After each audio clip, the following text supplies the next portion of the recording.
you beautiful human. I am Xanthe, and in today's video, I'm going to be showing you an interview that I did with a girl named Kara.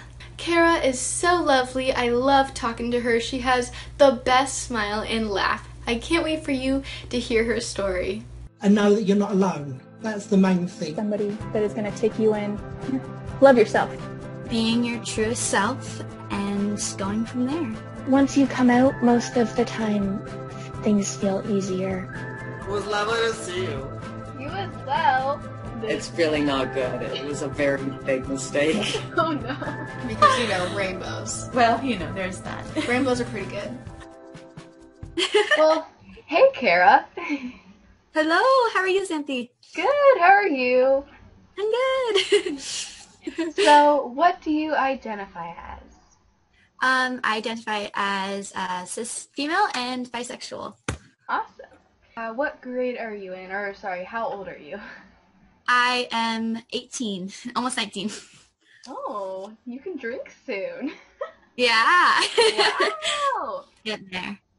So then, what is your earliest memory of feeling different than your surrounding peers? I think when I was younger, it was very, very weird to, like, when they were talking about being gay and stuff, it was always used as like a slur rather than an actual identity and things that actually people went through. And so my youngest memory would have been, it wasn't until like I was like 10 or 11. And when people were saying all this stuff, I was like, I don't realize how this is bad, but I didn't quite get there. But then when I was about like 12, at a party, my friends were like, oh, we should play spin the bottle, and ended up kissing a girl, and I was like, whoa, damn, what the hell? So that was probably the moment where I was like, oh my lord. Wow. But yeah. Getting the bottle, oh my gosh. Wow. Right? And who was the first person that you told when you were kind of like figuring out yourself? Did you figure out yourself and then come out, or did you kind of talk to someone while you were figuring yourself out? My best friends were really supportive at the time. I was telling them, I was like, I don't really understand. I'm really confused. Like, I know I like guys, but I think I'm also attracted to a woman. And at that point, it was interesting because, you know, bisexuality was still very, like, wasn't very common. It was either you're gay or you're straight, is what I knew. So the bi realm wasn't really opened to me yet, and so my friends kind of helped me open up to that and learn about bisexuality. So that was really awesome. Yeah, and how old were you when you were talking to them about that? I was about 13, 14. Okay, cool. And then were your parents accepting of your sexuality? I didn't come out to them until I was about 16, so like grade 10. I don't think they quite believed me at first, just because the whole thing, I think the stigma around bisexuality is that it's either a phase or that you're just confused. And, you know, I had never really spoken to them or openly dated a female at that point, and so they had no idea. Yeah. And so they were very, they weren't supportive at first. They didn't get it, but it took them probably like 6 months to a year to really open themselves up to it, but now they're very supportive, which is awesome. That's good. Yeah, it is, yeah, bisexuality, a lot of people probably don't realize, but it's, like, there's a lot of stigma around it because a lot of people are just confused about it, and we'll get back to that later. But then how was high school for you with that aspect? Yeah. Like I said, I wasn't fully aware until I was about 16. And so up until then, I was just very quiet about it, still very confused. But I developed a crush on my best friend, as some queer people do. Yeah. And yeah. And I never told her about it until, you know, I was over it. But it really made me realize, like, okay, this is something that isn't wrong. This is okay.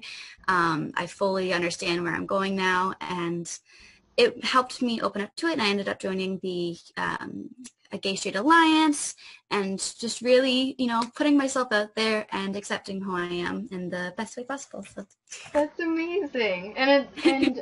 Was it hard for you to first go into the GSA or the Gay Straight Alliance, or was it like you're like, oh, I'm going, why not? Like, yeah, it was difficult. Going there, like I only told one person to that point, and I felt like because everyone else there was, either gay. Most people were gay. Well, if you go to a Gay Straight Alliance, you're gonna find most people are gay. Yeah. And I felt just because, at that point I was dating a male, there's always that hardship where it's like, okay, I am actually LGBTQ, but I'm dating a guy, so it doesn't look like I am, Mm-hmm. So it was hard in that respect because I always had this fear that people aren't going to believe me or trust me about it. But I loved being there. It was really awesome to have the support of people who did understand. So yeah, it was awesome. And with dating a guy, did you tell him that you were bisexual? And if you did, what was his reaction to that? He was very supportive. I was very lucky in that respect. I've always tried to be very open and honest. The only time I've had issues with it was, when I would date someone religious, and I was very concerned about how they'd react then. And when I dated someone religious, I was very concerned that I couldn't say anything, because some people get confused that when you're in a relationship, that say if I'm, in a relationship, I'm like, oh, I want to marry this person, I'm still bisexual. No matter if I'm dating a male or a female, your identity doesn't change in that respect. So I think it's important to acknowledge that. For sure. So, what are for you the biggest misconceptions about bisexuality? I think the biggest misconceptions, especially being a femme bisexual woman, I find that a lot of people think that I'm straight or just experimenting. I get sometimes that, you're just confused, you don't know what you want. Or there's also like a hyper-sexualization around bisexual women, asking them for threesomes all the time, which is, that's not, that's not something that is part of the...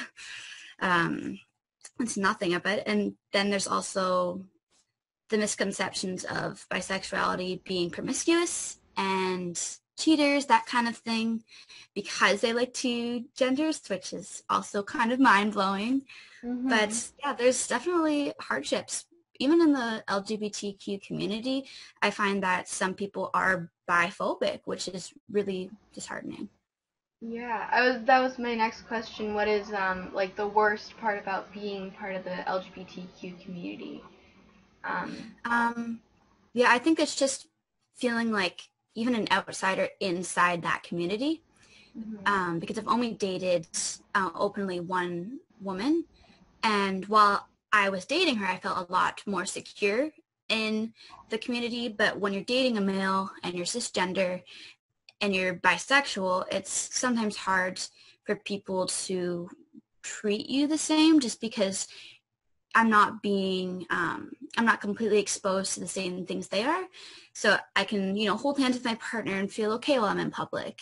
And there's just like, it almost like I look straight from the outside. And so for people that don't know me personally, that kind of thing, like I pass as completely straight, which can be hard for some other people to accept because their daily lives are trying to, either accept who they are as a trans individual, that kind of thing. So I think it's difficult for other people to look and be like, wow, they look straight. They're not having to deal with the same kind of things we are, and maybe push them out. I don't know. Yeah. And then what is the best part about being part of this community? I think the best part is that everyone is very accepting from who I've met. Only the people that I've met that aren't are, online, that kind of thing. But being in the LGBTQ community, I found so much support. People are always there to, talk about the issues they've had. People talking about coming out stories, even some things like this. It's really nice to be able to share those, hardships and challenges, but also triumphs and tribulations and things, because the only way we're going to spread the message of, you know, love and acceptance is by, you know, spreading our own stories. So I think that the acceptance can be overwhelming, honestly, because, you know, like people like you, like finding out that you're also a part of the LGBT community for me was really amazing, because it was at that time when I was still very like, I don't know if I should come out to these people, that kind of thing. So it was it can be like a beacon of hope to meet other people that are in the community, because you feel like you have like similarities. Yeah, and thank you. Yeah, like I'm making these videos because I want people to like see other people and hear their stories and hopefully feel more comfortable with themselves. So thank you so much for doing this with me to help them. Of course, I know that when I was younger, like I said earlier on, there was no representation. So being able to even help one person is really awesome, especially younger people who don't understand at all, who don't know where they're at. It's really awesome to see people that are, you know, comfortable with themselves and living their best lives as their truest form. For sure. And then the last and probably most difficult question, someone came up to you and they're struggling with their sexuality.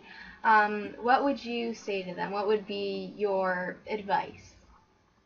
My advice would be to not rush into it, because it is a journey. It's not something that you can, you know, decide really. There's a lot of different sexualities. There's a lot of different terms, but there's also a lot of people going to support you.